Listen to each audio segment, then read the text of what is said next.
बिस्मिल्लाहिर्रहमानिर्रहीम। आज हम जो लेक्चर स्टडी करने जा रहे हैं, टॉपिक जो हमारा है वो है टार्क। फिज़िक्स चैप्टर नंबर 2 में से टार्क बड़ा इंपॉर्टेंट आर्टिकल है हमारे पास। टार्क को अगर हम डिफ़ाइन करें तो हम कहते हैं the turning effect of a force, यानी किसी जिस्म को घुमाने के लिए जो फोर्स का असर होता है उसको हम बोलते हैं torque. Turning effect of a force यानी एक फ़ोर्स के घुमाने का असर। अब फोर्स के घुमाने का असर क्या है, इसकी हम एग्जांपल लेते हैं। इस एग्जांपल की मदद से मैं आपको बताता हूँ। बाज़ औक़ात आप देखें कि घर के अंदर जो है एक स्पाइनर लें और स्पाइनर की मदद से आपने किसी पेज को ओपन करना है या उसको आपने क्लोज़ करना है, तो उसके लिए आप क्या करते हैं, फ़र्ज़ करें कि ये स्पाइनर है और यहाँ से आपने इसको करना है, तो आप फोर्स को यूँ नहीं खींचेंगे, ना ही आप इस फोर्स को यहाँ से इस तरह लगाएंगे। क्या मसला है, ये अगर आप इस तरह रख लें फोर्स को तो इस तरह भी नहीं खींचेंगे या इस तरह भी नहीं खींचेंगे।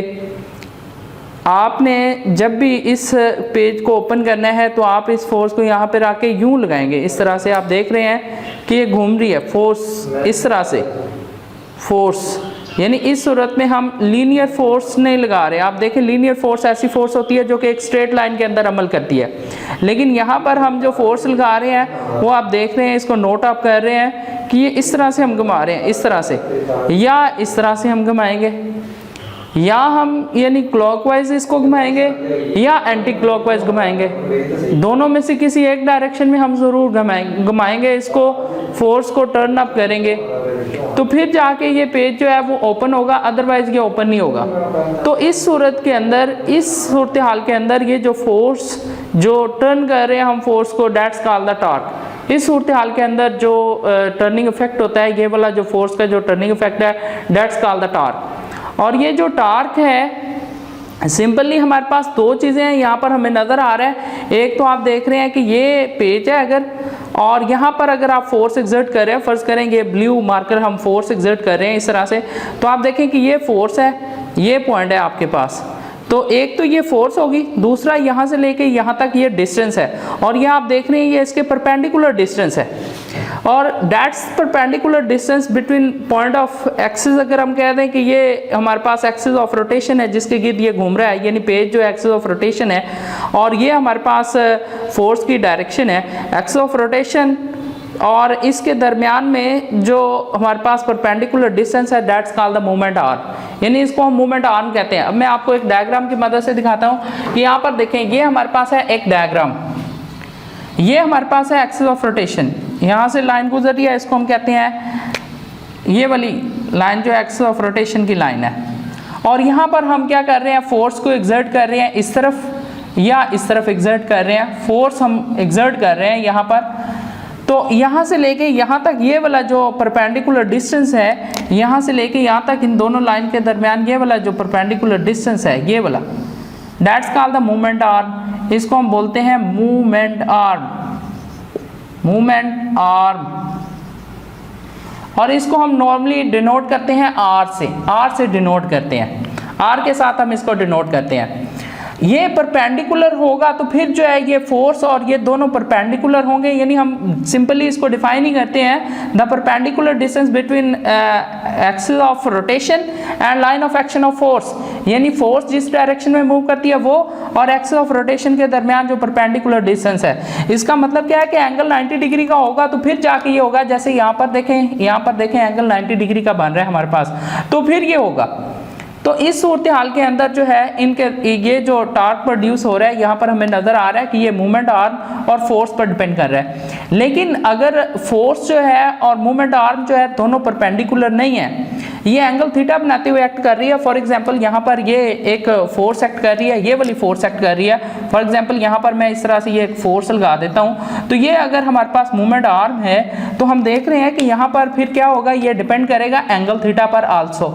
और फिर हम इस फोर्स को डिवाइड कर देंगे इसके कंपोनेंट्स में, और ये हमारे पास कंपोनेंट बनेगा एफ साइन थीटा और ये हमारे पास बनेगा एफ कॉस थीटा।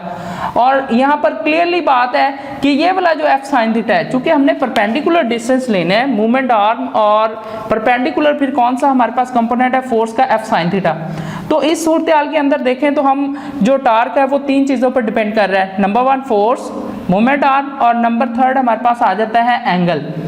अगर हम इसको मैथमेटिकली डिफाइन करें तो हम कहते हैं the cross product of force and movement arm. Movement arm और फोर्स के दरमियान जो क्रॉस प्रोडक्ट है that's equal to the torque. अगर हम इसको मैथमेटिकली लिखें torque is equal to R cross F, अगर हम इसको ओपन करें तो हमारे पास आ जाता है R F sine theta N. N denotes the direction of torque, इसका मतलब है टार्क की डायरेक्शन आर और एफ के परपेंडिकुलर होगी। ये हमने पहले पढ़ा है कि जब भी हम क्रॉस प्रोडक्ट लेते हैं तो हम जो डायरेक्ट हमारे पास एक नया वेक्टर आता है और वो जो नया वेक्टर आता है उसकी डायरेक्शन जो है हम फाइंड आउट करते हैं according to the right hand rule. Right hand rule के तहत हम इसकी डायरेक्शन फाइंड आउट करते हैं और उसकी जो डायरेक्शन होती है वो इन दोनों के प्लेन के जो है वो परपेंडिकुलर होती है। ये हमने पिछले टॉपिक के अंदर हमने ये सारा डिस्कस किया था। तो ये हमारे पास इसकी मैथमेटिकल फॉर्म है और ये हमारे पास इसकी एक एप्लीकेशन है टार्क की, के टार्क किस तरह से स्पैनर यूज़ करता है। इसी तरह से जब हम एक बोतल है, बोतल का ढक्कन जो है वो ओपन करते हैं, बोतल का जो ढक्कन जो है उसको आप क्लोज करेंगे या ओपन करेंगे तो उसके लिए आप फोर्स ऊपर या नीचे की तरफ नहीं लगाते, बल्कि आप क्या करते हैं उसको घुमाते हैं या तो क्लॉकवाइज या एंटी क्लॉकवाइज। अगर आपने उसको क्लोज करना है तो आप क्लॉकवाइज घुमाते हैं और अगर आपने उसको ओपन करना है तो आप उसको एंटी क्लॉकवाइज घुमा रहे होते हैं। तो ये चीज़ आपने ज़हन में रखनी है। अब हम आगे आ जाते हैं torque for a rigid body. एक रिजिड बॉडी है, रिजिड बॉडी आपने पहले डिस्कस किया और शायद 10th क्लास के अंदर 9-10 के अंदर कि रिजिड बॉडी एक ऐसा बॉडी होता है। नॉर्मली मैं आपको एक सिंपल मिसाल बता देता हूँ। एक ऐसा बॉडी होता है जिसके ऊपर जब एक्सटर्नल फोर्सेस एक्ट कर रही होती है तो उसकी शेप में चेंज नहीं आती या उसके पॉइंट्स के दरमियान, क्योंकि एक बॉडी जो है वो बहुत सारे पार्टिकल से मिलकर बनता है और उसके पार्टिकल्स के दरमियान जो डिस्टेंस है वो चेंज नहीं होता अंडर द नेचुरल फोर्सेस। जितने भी जो है एक्सटर्नल फोर्सेस एक्ट कर रही होती हैं तो उसके अंडर जो है उसकी शेप में चेंज नहीं आती। सिंपल हम कह दें या उसके पॉइंट्स या पार्टिकल्स जिनसे वो मिलकर बना है उनके दरमियान जो डिस्टेंस होता है वो चेंज नहीं होता, उसको हम रिजिड बॉडी का नाम देते हैं। तो ये हमारे पास एक रिजिड बॉडी है। इसके ऊपर ये इसका मूवमेंट आर्म है, ये इसका एक्सिस ऑफ रोटेशन है। ये हम कर लेते हैं कि ये इसका एक्सिस ऑफ रोटेशन है। ये दो मैं डायग्राम बना रहा हूँ। तो ये हमारे पास एक्सिस ऑफ रोटेशन है और यहाँ से लेके यहाँ तक ये क्या है हमारे पास, फॉर एग्जांपल कर लें कि ये हमारे पास है मूवमेंट आर्म और ये इस पर फोर्स F अमल कर रही है एंगल थीटा बनाते हुए। ये आप देख रहे हैं परपेंडिकुलर नहीं है। क्योंकि मूवमेंट आर्म और फोर्स दोनों वेक्टर क्वांटिटीज हैं तो इसलिए हमारे पास दो सिचुएशंस होती हैं। हम टार्क जो है फॉर अ रिजिड बॉडी के लिए टार्क जो है, टार्क की मैथमेटिकल इक्वेशन दो तरीकों से फाइंड आउट कर सकते हैं। नंबर 1 में हम देखते हैं, हम कहते हैं कंसीडर हमारे पास एक रिजिड बॉडी है। ये आपने एक्सप्लेन करना है यहाँ पर। कंसीडर अ रिजिड बॉडी, हमारे पास एक रिजिड बॉडी है, उस एक्सिस ऑफ रोटेशन जो है उसका O पॉइंट हम कह देते हैं कि फर्ज करेंगे O है ये हमारे पास, ठीक है। और उसके जो है वो पॉइंट कोई भी इसको M का नाम दे दें या कोई भी पॉइंट इसका नाम दे दें। इसके हेड पर जो है वो फोर्स अमल कर रही है, F फोर्स अमल कर रही है, ठीक है।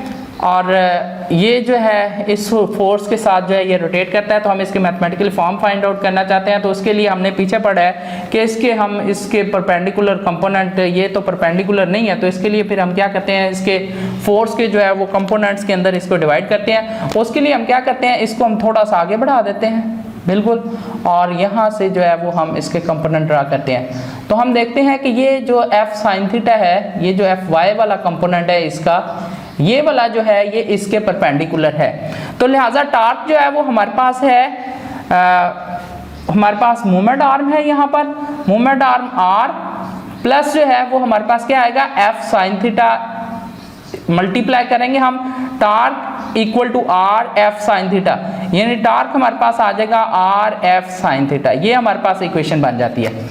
इसी तरह से अब हम इधर चलते हैं तो इस तरफ अगर हम देखें तो अगर हम इंक्रीज कर दें ये वाली लाइन जो है, इस फोर्स को अगर हम जो है बजाय इसके कि पहले हमने R को आगे बढ़ाया था, अब हम फोर्स को इधर नीचे की तरफ अगर हम बढ़ा दें और कंपोनेंट में डिवाइड कर दें इसको, ये अगर हमारे पास कंपोनेंट में अंदर जो है वो डिवाइड हो जाता है, ये वाले इसके दो कंपोनेंट्स बन जाते हैं। तो यहाँ पर आप देखें कि ये वाला जो इसका कंपोनेंट होगा ये क्या होगा R साइन थीटा, क्या होगा R साइन थीटा, और ये क्या होगा R कॉस थीटा, जो ये इसके परपेंडिकुलर कंपोनेंट जो है वो इसके बन जाएंगे हमारे पास जो है।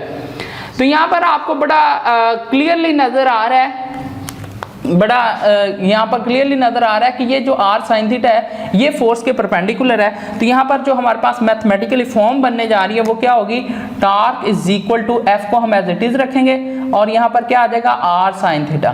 तो आप देखें टॉर्क इज इक्वल टू इस सूरत में भी क्या बन जाएगा RF sin थीटा। अगर हम इसको वेक्टर फॉर्म के अंदर लिखें, वेक्टर फॉर्म के अंदर टॉर्क को लिखें तो ये आ जाएगा RF sin थीटा n, यानी हम डायरेक्शन इसके अंदर एक्सप्लेन कर लेंगे। सिंपली हम इसको लिख सकते हैं r क्रॉस f, ये हमारे पास आ जाएगा टॉर्क जो है। इसी तरह से हमारे पास ये इधर फॉर्म हमारे पास आ जाएगी torque is equal to r f sin theta n जो है ये वेक्टर फॉर्म के अंदर हो जाएगा। तो torque is equal to r cross f, ये हमारे पास आ जाता है, ये हमारे पास आ जाती है mathematical form for rigid body. एक रिजिड बॉडी के लिए बड़ा ही आसान सा है, आपने बिल्कुल इजी सी डायग्राम है ये बना के आपने इसको लिखना है। अब चूंकि हम देखें कि एक बोतल है, उसका ढक्कन जो है वो आपने ओपन भी करना है और क्लोज भी करना है, तो आपको जो है वो डेफिनेटली बात है कि एक दफ़ा क्लॉकवाइज और एक दफ़ा एंटी क्लॉकवाइज घुमाना पड़ेगा। तो उसके लिए टार्क के हमने दो नाम दिए हुए, एक पॉजिटिव टार्क है और एक नेगेटिव टार्क है। जो एंटी क्लॉकवाइज टार्क होता है वो ऑलवेज टेकन एज पॉजिटिव, हम उसको पॉजिटिव लेते हैं, और नेगेटिव टार्क जो है, जो क्लॉकवाइज टार्क होता है वो हमारे पास क्या होता है, नेगेटिव। वैसे भी हमने पीछे पढ़ा था कि अगर आप एंटी क्लॉकवाइज घुमा रहे हैं फिंगर्स को तो ये अपवर्ड डायरेक्शन में या आउटवर्ड डायरेक्शन में हमारे पास जो नया वेक्टर आता है उसकी डायरेक्शन में आउटवर्ड होती है, तो उसको हम पॉजिटिव लेते हैं। और जो क्लॉकवाइज आता है वो इनवर्ड होती है डायरेक्शन, तो इसको हम क्या लेते हैं, नेगेटिव लेते हैं। अब टार्क फोर्स के होते हुए टार्क की हमें क्यों जरूरत है, टार्क या फोर्स के अंदर क्या डिफरेंस है ये आपको पता होना चाहिए। फोर्स का न्यूटन का फॉर्मूला हमें पता है कि F is equal to m में होता है, और ये लीनियरली अमल करती है जब किसी बॉडी को हमने सीधी लाइन में मूव करवाना होता है। लेकिन जब हमने किसी भी बॉडी को दायरे में हरकत करवाना है या अपने एक्सिस के गिर्द रोटेट करवाना है तो उसके लिए हमें टार्क की जरूरत पड़ती है, और टार्क इज इक्वल टू होता है RF के। इसके अलावा टार्क का फॉर्मूला होता है I अल्फा, I मतलब मोमेंट ऑफ इनर्शिया और अल्फा होता है एंगुलर एक्सेलरेशन। ये हम इंशाल्लाह नेक्स्ट चैप्टर के अंदर जाकर डिस्कस करेंगे। फोर्स जब किसी बॉडी पर अमल करती है तो बॉडी सीधी लाइन में हरकत करता है, और जब सीधी लाइन में हरकत करता है उसको बोलते हैं लीनियर मोशन, और लीनियर मोशन के अंदर जो एक्सेलरेशन होता है उसको लीनियर एक्सेलरेशन का नाम देते हैं। और जब कोई बॉडी रोटेट करता है तो उस वक्त जो एक्सेलरेशन पैदा होता है उसको हम एंगुलर एक्सेलरेशन कहते हैं। यूनिट देखें, फोर्स का यूनिट न्यूटन होता है, लेकिन टार्क का यूनिट जो है वो न्यूटन मीटर होता है। डायमेंशन अगर हम देखें तो न्यूटन इज इक्वल टू होता है किलोग्राम मीटर पर सेकंड स्क्वायर के। अगर हम देखें न्यूटन को तो न्यूटन इज इक्वल टू होता है किलोग्राम मीटर पर सेकंड स्क्वायर, तो इस लिहाज से इसकी डायरेक्शन ये बनती है। लेकिन इसको अगर हम देखें न्यूटन मीटर की अगर हम बात करें तो ये आपको पता है हमारे पास आ जाएगा किलोग्राम मीटर पर सेकंड स्क्वायर, और साथ में हमारे पास मीटर आ जाएगा, तो लिहाजा इसकी डायमेंशन क्या बनेगी, किलोग्राम ये मीटर स्क्वायर हो जाएगा ml स्क्वायर t-2, और इधर आ जाएगा ml t-2। बाकी इंशाल्लाह नेक्स्ट जो है ये नेक्स्ट लेक्चर के अंदर इंशाल्लाह हम अगला टॉपिक डिस्कस करेंगे। टार्क के टॉपिक को हमने आज डिस्कस किया है, टार्क को पहले हमने डिफाइन किया, फिर हमने इसकी एप्लीकेशन देखी, टार्क फॉर रिजिड बॉडी हमने देखा, फिर हमने पॉजिटिव टार्क, नेगेटिव टार्क देखा, फिर यहाँ पर मैंने आपको बताया कि टार्क की जो डायरेक्शन है ये भी आपने ध्यान में रखनी है कि हम जो डायरेक्शन है टार्क की वो हम किस तरह से फाइंड आउट करते हैं राइट हैंड रूल के तहत। ये भी आप लोगों को पता होना चाहिए कि हम राइट हैंड रूल के तहत जो है इसकी डायरेक्शन फाइंड आउट करते हैं। राइट हैंड रूल ये आपने याद रखना है, राइट हैंड रूल के तहत हम इसकी डायरेक्शन फाइंड आउट करते हैं। इसके अलावा टार्क और फोर्स के अंदर क्या डिफरेंस है, बाकी इंशाल्लाह नेक्स्ट लेक्चर में हाजिर होंगे। अल्लाह हाफिज़।